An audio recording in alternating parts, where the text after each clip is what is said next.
it's taken over 4 decades, but the Prime Minister has ordered an inquiry into the Tainted Blood Scandal, where thousands of people from 1970 to 1991, mostly being treated for haemophilia, were infected with hepatitis C and HIV through contaminated blood products. At least 2,400 people died, among them Stephen and Barbara Palmer. Their daughter Lauren was 9 years old when they passed away, 8 days apart. And Lauren joins me in the studio now. Lauren, thanks very much indeed for coming on the programme. You're welcome. What do you remember about those times when you were 9 years old? Oh, it's just, well, it all happened very, very quickly. Obviously, I was very young, so I don't remember an awful lot, but it was just tragic. Like, my parents died quickly after we were told that they were very, very ill. And it just completely blew our family apart, having to cope and live with it afterwards. Because your dad got, well, hepatitis C from this contaminated blood. HIV. And also HIV. Yeah. A double hit of those horrendous conditions, and then unwittingly passed it on to your mum. Yes. And she died 8 days after your dad. I mean, were you aware of what was happening at that time? Were they shielding you from what was going on? Very much so, yeah. I mean, we wouldn't have really have known that there was anything wrong. Obviously, there was a little bit of stress on the family with them trying to sort of sort out what's going to happen with us, but as the children, and it caused quite a lot of conflict between the families, but as it would, obviously. But other than that, we weren't really aware until at the point that we were told, and then, like I said, before we knew it, Mum was taken to hospital, and yeah, they died very quickly. And after that, you went to live with your aunt, didn't you? And moved away, actually, which in a way was a blessing, because you didn't have to answer questions or deal with what was going on. But at the same time, your life was just turned up completely upside down. Completely, yeah.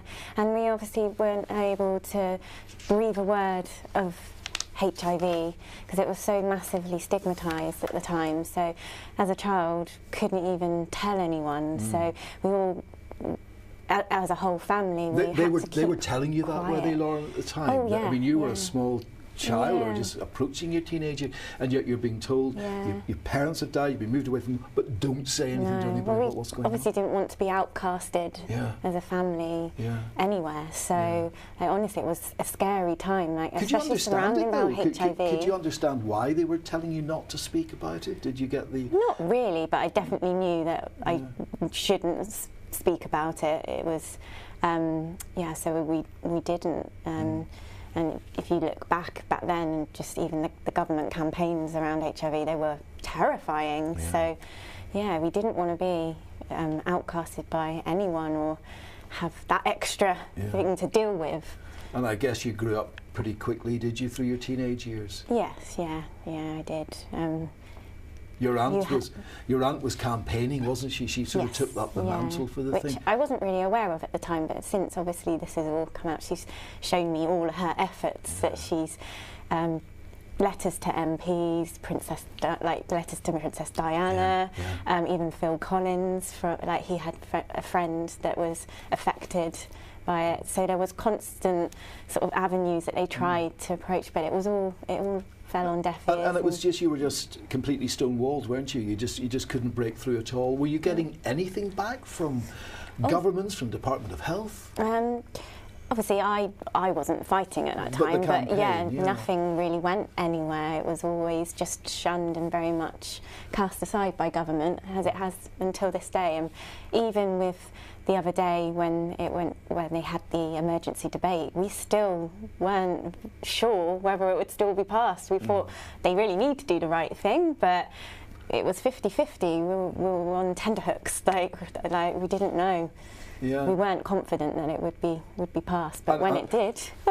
Yeah, I know. I've seen your delight in just that moment when things have just moved on. But through that campaigning, I mean, it wasn't in the public eye, was it? It took panorama, didn't it? As very often happens with investigative TV programmes or newspapers, to actually bring this out and make something done. If that TV programme hadn't come out, I still wouldn't be doing anything to this day. So, yeah, it's definitely highlighted, and I think it's left a lot of people, one, shocked, that this has happened, and two, again, raising the awareness that actually did happen, because there's a lot of people from my generation and even younger that have no idea that this took place. It's only really older generations that do vaguely remember.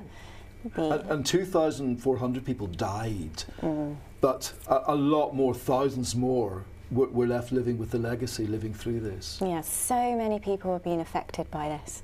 So many people, and I don't think people really understand the huge knock-on effect that it's had with families. It's devastatingly destroyed families where they've had to try and pick up the pieces and live and cope with this.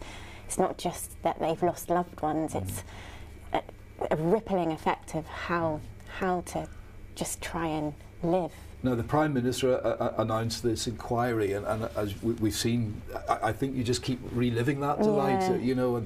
But how much sort of communication have you got with the others in the campaign? Do you all keep in touch? Are you all on Facebook and sort of following what's going on? So there's organised groups, which are great, massive support. So we are, whenever anyone's sort of done anything, we'll post it and talk amongst ourselves, and it's a real sense of community. There's a few different campaign groups, but what do you want out of this, Lauren? What would be a success at the end of all this? Do you want prosecutions? Do you want justice? Do you want just getting the answers as to why this massive mistake even happened in the first place?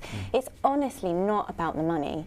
It's the fact that we were left to be silent on this for so many years and not given the right to have the answers and the inquiry to go through. It's really just about closure and how this contaminated blood, some of it came from apparently prisoners in America who'd sold their blood, and this then came over here. It just doesn't bear thinking about. Yeah, and the fact that there's obviously evidence coming to light now that it was known that these products were infected and they still continued to use them. So that's where we really want to know why. Life's a bit different now. It is, yes. Well, listen, the very, very best of luck with the future. Thank you. We'll watch, because that campaign doesn't stop here, does it? No, this is just the beginning. It's a delight to have you in the programme. Thank you. You're more than welcome. Thank you.